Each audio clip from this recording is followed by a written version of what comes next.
नमस्कार साथियों, बीएससीसी के जो शिक्षण अभिरुचि के टॉप एमसीक्यूज़ में लेकर के उपस्थित हो चुका हूं। आपके एग्ज़ाम में मान के चलिए कि रामबाण तरीके से साबित होने वाली सीरीज़ है।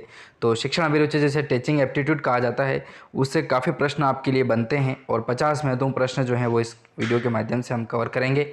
आप रेगुलर वीडियो देखिएगा। वीडियो देखने का मकसद जो है वो आप तक पहुंच बनाने का है। यदि आप पीडीएफ भी डाउनलोड करना चाहते हैं तो लिंक जो है मैंने डिस्क्रिप्शन में दे रखा है, वहाँ पर क्लिक कीजिएगा। प्ले स्टोर पर हमारा एसके स्टडी एकेडमी के नाम से ऐप खुलेगा, उसमें आप रजिस्टर कीजिएगा। उसके बाद आप इस नोट्स वाले फोल्डर में जाकर के इस पीडीएफ को आप फ्री ऑफ कॉस्ट हमारी तरफ से डाउनलोड कर पाएंगे, जिससे आपकी काफ़ी मदद मिलेगी। यदि आपकी सफलता में 0.1% भी यदि हमारा योगदान होता है तो हमारे लिए गर्व का विषय है। चलिए इस सीरीज़ को हम शुरू करते हैं। शिक्षण अभिरुचि से बनने वाले महत्वपूर्ण जो प्रश्न हैं वो आपके यहाँ से कवर होने वाले हैं, होते रहेंगे। आप चाहेंगे तो महामैराथन क्लास भी रहेगी, यदि आप कमेंट के माध्यम से हमें बताते हैं तो। चलिए शुरू करते हैं बिना टाइम गवाए। पहला प्रश्न आता है, बाल्यावस्था में बालकों की दोस्ती का केंद्रीय बिंदु है। देखिए ये दोस्तों, ये प्रश्न आते हैं ना, इन प्रश्नों को डायरेक्ट आंसर देना है आपको, अपना दिमाग नहीं लगाना है, ठीक है। ये प्रश्न जो है किस आधार पर पूछे जाते हैं, क्या यदि आप टीचर बन जाते हैं तो आपको बताना है कि उस विद्यार्थी को, उस स्टूडेंट को आप किस तरीके से हैंडल करेंगे, किस तरीके से आप उसको शिक्षा देंगे और किस तरीके से आपको विद्यालय की जो व्यवस्थाएं हैं उनको बनाए रखना है। इसका ही मकसद है शिक्षण अभिरुचि, मतलब स्टूडेंट को किस तरीके से उसको रुचि देनी है, किसके क्षेत्र में, शिक्षण के क्षेत्र में, शिक्षा के क्षेत्र में। और आप एक शिक्षक होने के नाते उसको किस तरीके से पढ़ाने का प्रयास जो है वो कर सकते हैं। इस तरीके से इसको पढ़ाने के लिए और इसको आपके सिलेबस में जोड़ने का जो है वो उद्देश्य रखा गया है। तो आपको अपना दिमाग नहीं लगाना है, आपको किस दिमाग के आधार पर सोचना है कि आप तो शिक्षक हैं और स्टूडेंट को आपको किस तरीके से उसको शिक्षित करना है, ठीक है। तो इस तरीके से आपको प्रश्न है पहला कि बाल्यावस्था में बालकों की दोस्ती का जो केंद्रीय बिंदु है वो कौन सा है। तो बाल्यावस्था में जो बालकों के जो दोस्ती का केंद्रीय बिंदु होता है ना दोस्तों, वो देखिए ऑप्शन के आधार पर आप प्रयास कीजिए क्या आंसर हो सकता है। पहला आता है बौद्धिक एवं शैक्षिक स्तर पर समानता, दूसरा आता है सामाजिक स्तर पर समानता, तीसरा आता है परिवार व मित्रों के साथ आदान प्रदान करना, और चौथा आता है आपके सहभागिता का, ठीक है। बता ही दिया पीडीएफ कैसे डाउनलोड करते हैं, वो आपका लिंक डिस्क्रिप्शन में दे रखा है, वहाँ से जाइए कीजिएगा और आप 500 प्रश्न जो मैंने आपके लिए बनाए हैं वो भी आप डाउनलोड कर पाएंगे। तो इस ऑप्शन के आधार पर आप आंसर देने का प्रयास आप भी कर सकते हैं।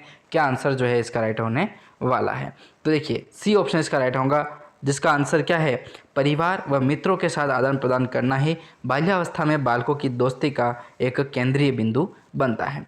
मैंने आपको व्याख्या के रूप में यहाँ पर ऑप्शन दे रखा है। यदि आप पीडीएफ डाउनलोड करेंगे ना तो आपको वापस इस वीडियो के आंसर देखने की ज़रूरत नहीं पड़ेगी, आप पीडीएफ के आधार पर ही इस के जो आंसर हैं वो आप देख पाएंगे। चलिए दूसरा प्रश्न,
अधिगम का अर्थ क्या होता है, सीखना, अधिगम करना, सीखना, ठीक है।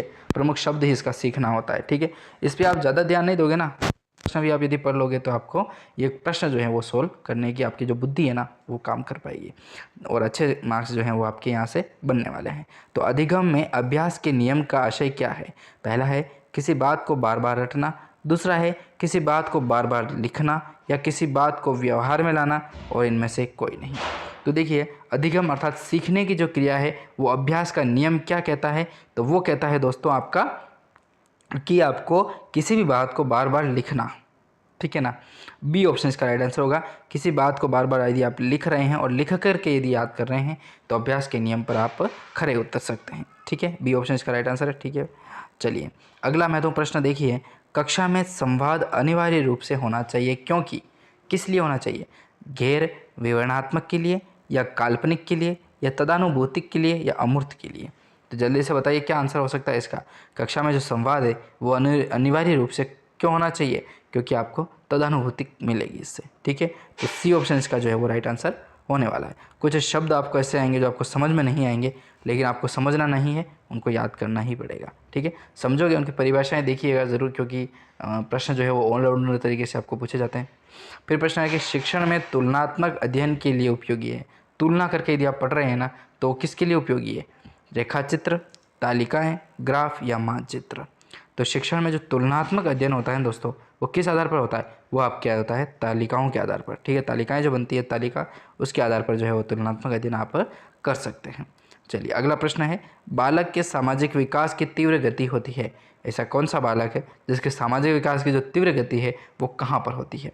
एकल परिवार में होती है, संयुक्त परिवार में होती है, या दोनों में होती है, या किसी में नहीं होती है? कितना सरल आपको आंसर जो है वो दे रखा है।